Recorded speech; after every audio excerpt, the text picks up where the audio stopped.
السلام عليكم ورحمة الله وبركاته. ازيكم يا شباب؟ ورجعت لكم بفيديو جديد. فيديو النهاردة يا شباب بإذن الله جبت لكم الحل النهائي لمشكلة حدث خطأ في متجر جوجل بلاي أول ما تيجوا تحملوا أو أول ما تيجوا تثبتوا تطبيق. بص، بإذن الله مش هخليك تطلع من الفيديو ده إلا وأنت حلل جميع مشاكل متجر جوجل بلاي أيا كانت هي، بقى في انتظار التنزيل معلق، حدث خطأ، لم يتم العثور على العنصر، بإذن الله كل حاجة. بس أتمنى منكم قبل ما أبدأ في الشرح تصلوا على النبي عليه أفضل الصلاة والسلام، وتدوسوا لايك للفيديو لو عجبكم، تشتركوا في القناة وتفعلوا زر الجرس. ومن غير مقدمات كتير يلا نبدأ في الشرح. أول حاجة يا جماعة هنعملها هنروح قبل أي حاجة، يعني أنت يفضل يعني إنك أنت تطفي الواي فاي وتفعل وضع الطيران وتعمل إعادة تشغيل التليفون. تمام، بعد كده هتروح رايح على التطبيقات،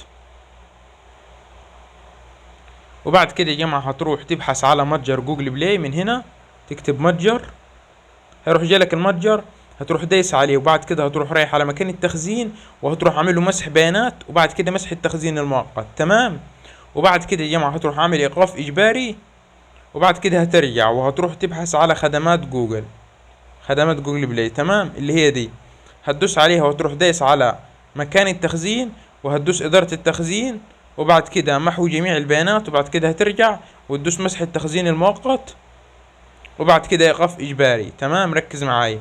وبعد كده هتروح رايح على المتجر، هيفتح معاك بالشكل ده، هتدوس على العلامة اللي فوق، وبعد كده الاعدادات، وبعد كده الاعدادات المفضلة للشبكة، وهتدوس دي هتخليها عدم تحديث التطبيقات تلقائيا، وهتدوس دي طرح السؤال في كل مرة، وهتنزل تحت هتروح على لمحة وهتلاقي حاجة اسمها اصدار متجر جوجل بلاي. تمام، هتروح دايس على كلمة تحديث المتجر، هيجيب لك المتجر محدث.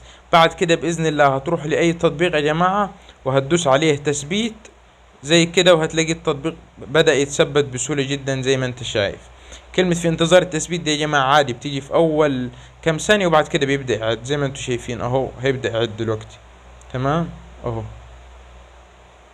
وهينزل معايا دلوقتي ايا كانت التطبيق او اللعبة دي، وزي ما انتم شايفين بيقول لي جري التثبيت في اقل من ثواني. طب نفترض انه الطرق دي كلها ما نفعتش معاك وانت في تطبيق عاوز تحمله ضروري، تعمل ايه؟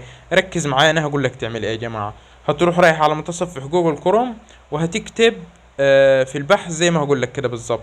هتكتب مثلا وليكن انت عاوز تحمل انستجرام، هتكتب انستجرام اي بي كي اهو، انستجرام اي بي كي، وتروح دايس على علامه البحث، ويروح يجي لك اول موقع هتدوس عليه، وهتروح على دايس على كلمه احدث اصدار، وبعد كده هتروح دايس على تنزيل. تمام، بعد كده هترجع ممكن تروح على الموقع اللي بعده عادي. اذا الكلام ده لو ما اشتغلش معاك المتجر، ولكن انا متاكد باذن الله واحد احد انه المتجر هيشتغل معاك مباشره.